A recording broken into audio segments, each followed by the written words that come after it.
hard of hardwood could you work with? You can work with as hard a hardwood as you want. You just need to be taking less material. Yeah. Sorry guys, I didn't know we'd already done the rotation. So what this session is all about is a tool that looks innocently like a plunge router. You have the two handles, you obviously have a router in here, and you're going to move it around with your hands. But it gets really weird when you start saying, oh my God, it's got the screen on top, there's LEDs on the back, and I'm going to tell you there's a camera right here, it uses augmented reality, what? Okay, so what it is a plunge router that will bring precision to your work. So if I was going to make a square with a plunge router, I go, and I might get something close. This thing will, if I go off, it'll adjust. The head moves to stay in position. And this video right here actually is a good way to introduce the topic. It does location tracking. First it has to scan all these things. The dominoes on this help it know about the surface and where your design is. Then, once you have that and you're cutting, the head has independent movement ability to be able to stay on track. So in this demo, this person is going straight front to back, but the head is moving to stay on the design. That's how we can get incredible precision even with this handheld tool. I'm going to be demonstrating that in just a second. What I have done previously to right now is, as soon as I find it, I've created this tenon. Very simple design. It's 1 inch wide, 1/2 inch tall, and I'm using a quarter inch end mill, so my radius here has to be 1/8, because that's how tight. Can't get any tighter than that with a 1/4 inch end mill, because the radius is the distance that it has to be. So this is the design. I used it to cut this. It's exactly those dimensions. Anybody would care to afterwards use my calipers to verify? There you have it, okay? We've got it. Now, in this case, I took that design, which looks like this right here. It's just that rectangle right there, okay? And on this one, I cut outside of that rectangle. So on that one, I did an outside cut. And we ended up with, the gray area is where the cutting is taking place. We ended up with the tenon. I'm now going to change it to an inside cut, and it will be the mortise. And we're going to do 3 things. We're first going to cut the mortise to the exact dimensions that we see here. That means that this and that are exactly the same size, and it will fit, and you'll never get it out again, okay? So, to make that not the case, I'll do a second pass, and this second pass will be done within seconds. I'll be taking away 2/1000ths of an inch from all the way around the outside. And you'll be able to put it in and take it out. It'll be tight, but you'll be able to do that easily. Then I say to myself, well, I don't want this to be a friction fit. I want there to be a glue gap so that I have room for glue. So I have to decide in my head, and I'm going to say I'm going to add another 4/1000ths of an inch around the outside. And you'll see that I'll be able to put it in and take it out, a little bit of room, enough for a glue gap. Very, very precise. And that's the point of this little demo, is to show you how precise this thing can go. So I'm going to take this design right here, and I'm going to copy it, and I'm simply going to move it over to there, and I'm going to place it. So now that same design is an inch over to the right. I'm going to be cutting this thing, and I'm going to be using a feature on this tool called Auto Pass. I'm going to be going 1/2 inch deep, but I can't do that in 1 pass. So I'm going to be doing it in 5 passes. First one will be an 1/8 inch, and then it'll ramp down to a 1/4 inch. And then it'll go around until you've got that depth, and then it'll go down to 3/8. Go around, down to the full 1/2 inch. And the last pass, because those first few passes, it's kind of a struggle. It's removing a lot of material. So we left a buffer all the way around the outside. The last pass, it says, I don't have to remove a lot of material. I'm going right up to the line, and I'm going to remove the material. And when we do that, we end up with a very precise cut. Okay? So that's the first one. That one will take longer because I have to do 5 passes around. After that, however, I'll be able to go in and do full depth, remove 2/1000ths. Second time I want to do it, full depth, I'll remove another 4/1000ths, okay?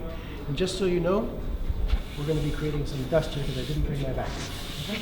There we go. As you look over my shoulder, I want you to know that this dotted line is the path that I'll be following.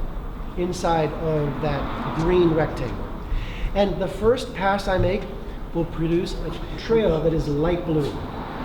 With succeeding depths, the blues get deeper and deeper. It's a way for you to keep track of where you cut and where you haven't, okay?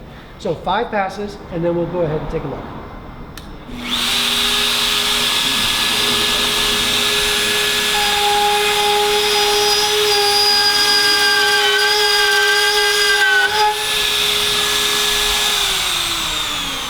Did you notice what it did?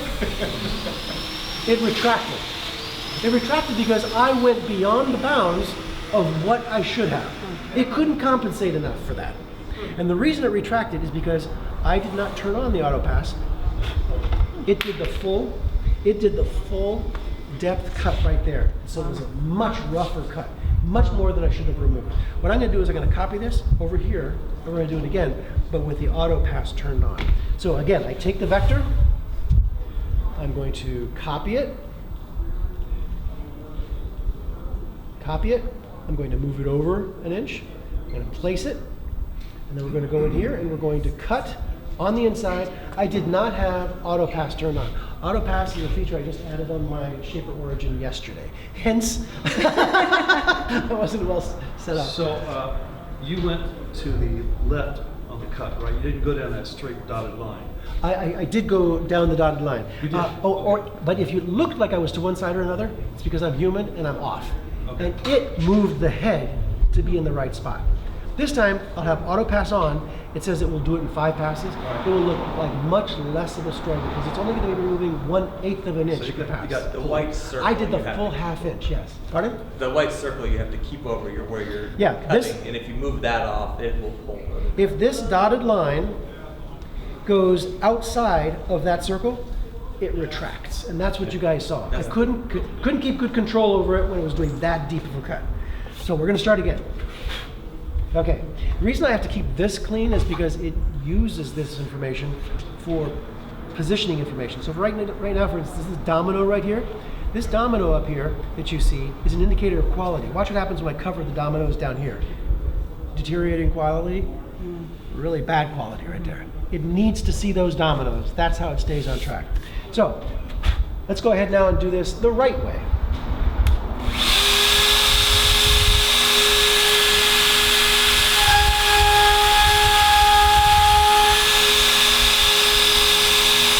I pull this too far to pick up right where I left off.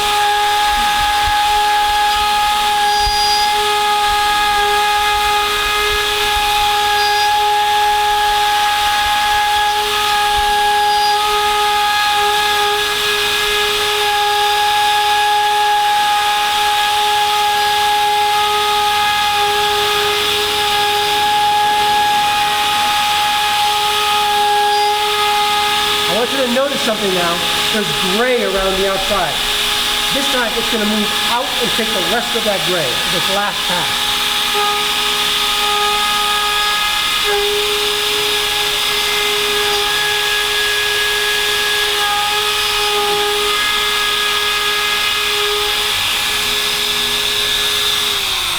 Okay.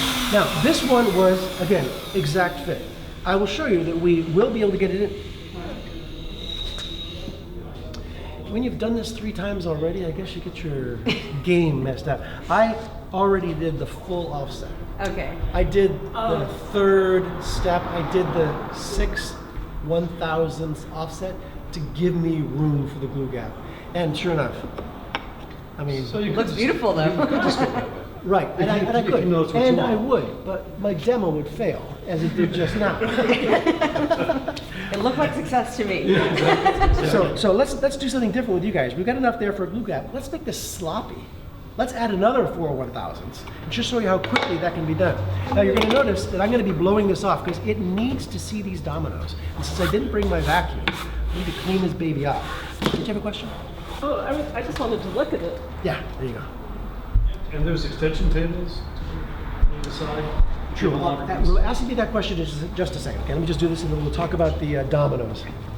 Okay, now I'm going to do an offset that is 0.01. So it's actually 4 1/1000ths more than before. Okay.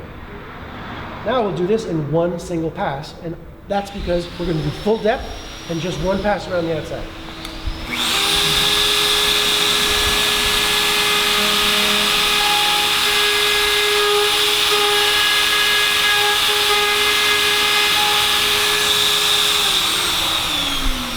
Okay, let's see how sloppy this is. Okay, that's how precise you can be with this tool. And it's actually pretty darn exciting. What are the use cases for this? Here's one of the things that Jeff Rock, our lead instructor on this, did. This is called a nap joint. It is crazy what the tenons on this thing look like. It's just crazy, right? Yeah. Oh, wow. And there's another one that he did. This is called the love joint. And frankly, you can do whatever shape you want. I did this little set of samples just to show that you can choose whatever shape you want, and you can do tenons and matching mortises that way. Another thing that you can do with this tool is if you want to do, for instance, flush tenons, you can get your depth so precise that the end of the tenon is flush with the surface of the wood. With this tool, to your question, you need to have dominoes around. And the way you have dominoes around is perhaps you use the workstation. This workstation is $500 in addition to this, which is $2,500. This allows you to do end grain milling, so the entire front is a clamping system where you can attach your wood and do your things, and even at angle. So all of these I did at an angle, right? So you can get really, this time I heard it. Some other things that can be done with this tool, and particularly appealing to people who like fine woodworking, is hardware cutouts. So here's some sauce hinges. They're very nice hinges, lovely.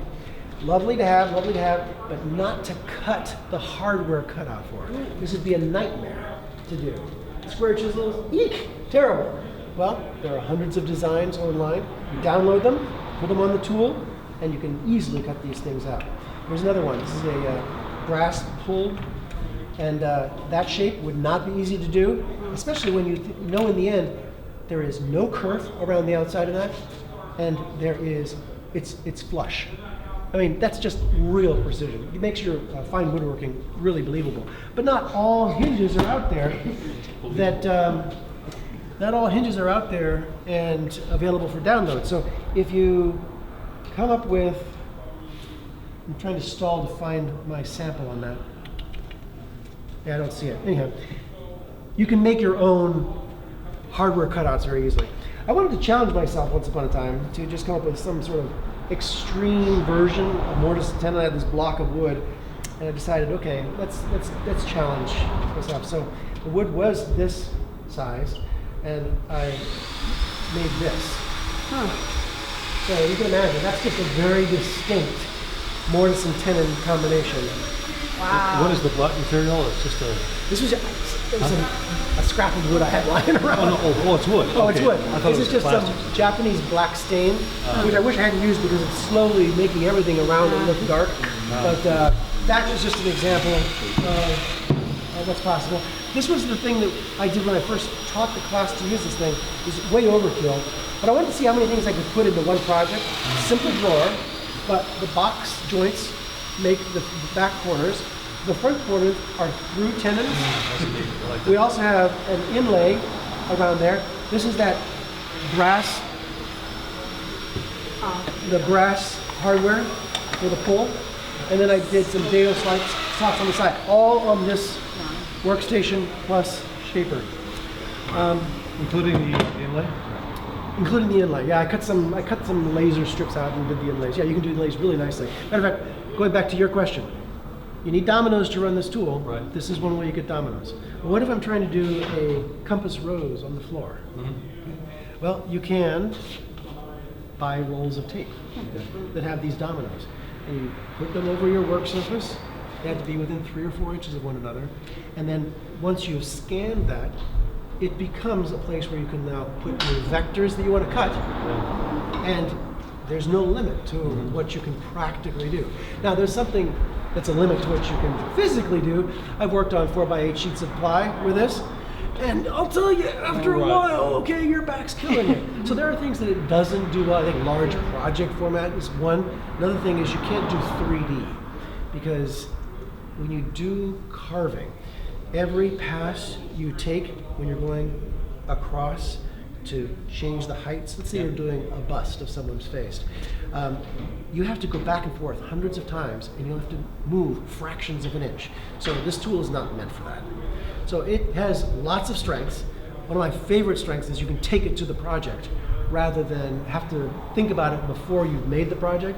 If you've got an old cabinet, a stepping stool, a wall, whatever, a floor, you take this there and you turn it into a CNC surface, and all of a sudden you can do wonderful things. If you are... Well, if you put the tape down and you start going into the floor, aren't you going to be cutting the tape? You are. And sometimes you've cut so much tape that you lose precision. Remember how I was showing you could block it? You put more tape down, you say add to it, and your precision is back. Yeah. I use this, for instance, on this project.